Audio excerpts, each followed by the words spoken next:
శ్రీకాళహస్తీశ్వర ఆలయంలో స్వామి అమ్మవార్ల నిత్య కళ్యాణోత్సవం సేవ మంగళవారం నేత్రపర్వంగా నిర్వహించారు. ఆర్జిత సేవ భక్తులు స్వామివారిపై అత్యంత భక్తి శ్రద్ధలతో కళ్యాణోత్సవ సేవలో పాల్గొని పూజలు జరుపుకున్నారు. శ్రీకాళహస్తీశ్వర ఆలయ స్వామి అమ్మవార్ల నిత్య కళ్యాణోత్సవం సేవ భక్తులు అధిక మందిలో పాల్గొన్నారు. గిరిజా శంకర్ల కళ్యాణోత్సవం చేయిస్తే తమ దాంపత్య జీవితాలు మంగళకరంగా సాగుతాయని, ముత్తైదువులు సౌభాగ్యం కలకాలం ఉంటుందని ఆశిస్తూ కళ్యాణోత్సవ సేవ నిర్వహిస్తారు.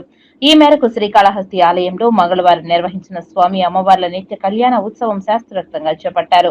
స్వామి అమ్మవార్ల ఉత్సవమూర్తులను కొలువుదీర్చి కలశ స్థాపన పూజలు జరిపి సాంప్రదాయ పద్ధతిలో కళ్యాణోత్సవ పూజలు జరిపారు. అనంతరం స్వామి అమ్మవార్ల కళ్యాణాన్ని నేత్రపర్వంగా నిర్వహించారు. భక్తులు ఉమాశంకర్ల కళ్యాణాన్ని తిలకించి ఆధ్యాత్మిక ఆనందంతో పరవశిస్తూ భక్తి ప్రపత్తులతో ప్రణమిల్లారు. ఈ కార్యక్రమంలో వేద పండితులు Ardhagiri Swami, temple superintendent Nagabhushanam Yadav, temple inspector Sudarshan Naidu, ఆలయ అధికారులు పాల్గొన్నారు.